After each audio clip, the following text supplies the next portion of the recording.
Mes chers camarades, bien le bonjour. Dans mon premier épisode sur les grands explorateurs, que vous pouvez retrouver dans la description, j'avais évoqué Éric le Rouge, et comme dit le proverbe, tel père, tel fils.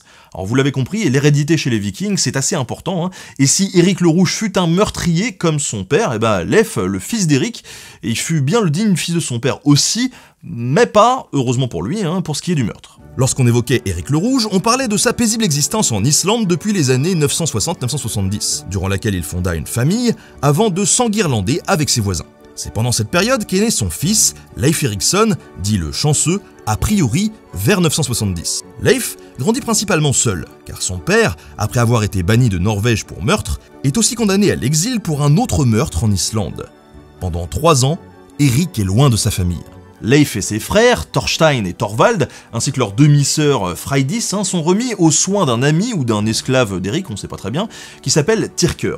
Et quand Éric revient pour annoncer sa découverte du Groenland et embarquer de nombreux colons ainsi que sa famille vers 985-986, il se retrouve tellement absorbé par ses nouvelles responsabilités de chef de la colonie que Tyrker continue à s'occuper de Leif et des autres, au point que Leif le considère comme son père adoptif. Il finit donc de grandir au Groenland, et vers l'an 1000, il part par faire son apprentissage viking à la cour du roi de Norvège, Olaf Tryggvason.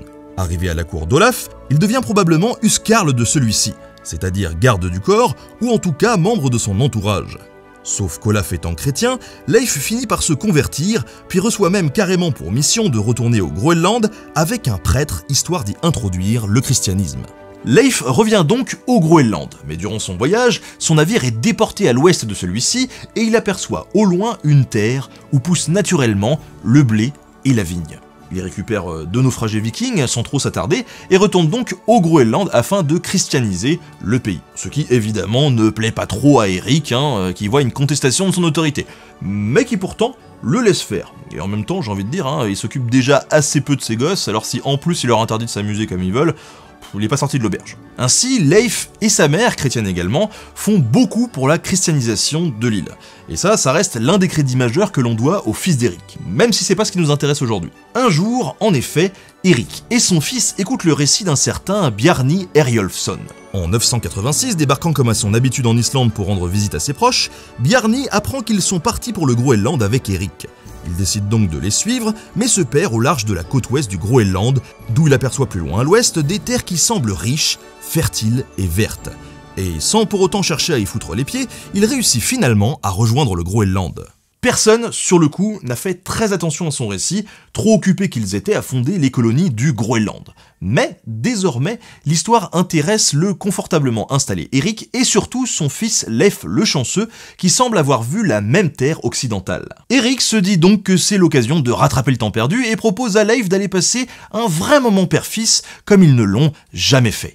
Partir ensemble, visiter ces nouvelles terres. Leif est tout content, rachète le navire de Bjarni Herjolfsson, réunit 35 marins et fait son petit pactage en pensant partir enfin avec son père. Sauf que celui-ci se casse la gueule de cheval et voyant ça comme un mauvais présage, il refuse désormais de partir. Rappelez-vous, conseil de viking, quand vous vous croûtez à cheval, faut pas faire de bateau.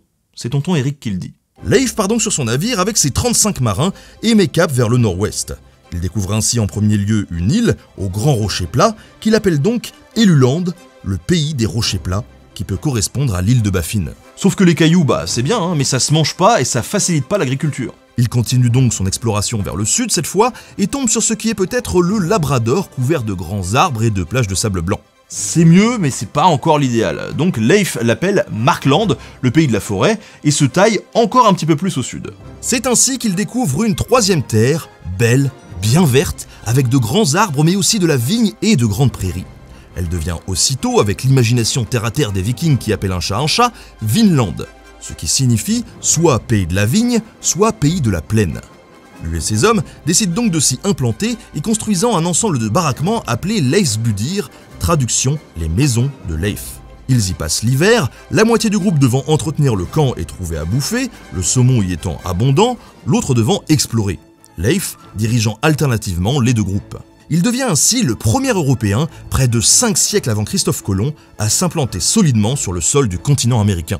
L'hiver se passe bien, la nourriture et la vigne étant abondantes. D'ailleurs, c'est Tirker, le papa adoptif qui lui est venu parce qu'il n'est pas tombé de cheval, qui trouve des zones où elle regorge. Le printemps arrive et il décide ainsi d'embarquer le plus de vignes possible et de bois afin de rentrer au Groenland pour y faire part de leur découverte. Le voyage se passe sans encombre puisque Leif la Chance ouvre la voie. Souvent même en route, un équipage de naufragés islandais de la noyade. Malheureusement pour lui, un grand pouvoir implique de grandes responsabilités.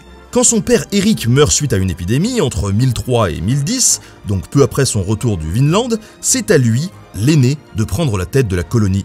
Ce qui signifie ne plus trop avoir le temps de reprendre la mer, malheureusement.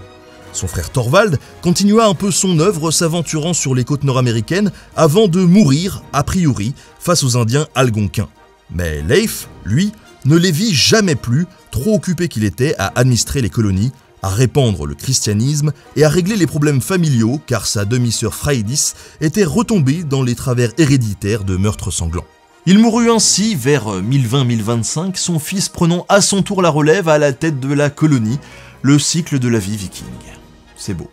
Merci à tous d'avoir suivi cet épisode sur les explorations. Alors comme je vous l'ai dit, il y a un autre épisode sur cette même thématique que vous pouvez retrouver en description, mais il y a aussi une vidéo spéciale Canada qui peut également vous intéresser et qui en gros parle aussi d'exploration. Voilà, donc allez faire un petit tour. Je voudrais remercier tout particulièrement Fred de la chaîne Hero.com avec qui j'ai écrit cet épisode. Il a des vidéos absolument géniales et surtout très rigolotes, donc n'hésitez pas, allez-y, foncez faire un tour et abonnez-vous à sa chaîne. Et d'ailleurs, n'oubliez pas de vous abonner à ma chaîne non plus, si c'est pas déjà le cas, et puis à me suivre sur Insta, sur Facebook et Twitter avec mon compte Nota Bene Movies. Et si on est dans le moment réclame, n'oubliez pas non plus que vous pouvez soutenir sur Tipeee, sur Utip, et puis maintenant sur YouTube aussi directement, avec le petit bouton rejoindre en dessous la vidéo. Bref, vous connaissez la chanson, on se retrouve très bientôt pour un nouvel épisode. Salut!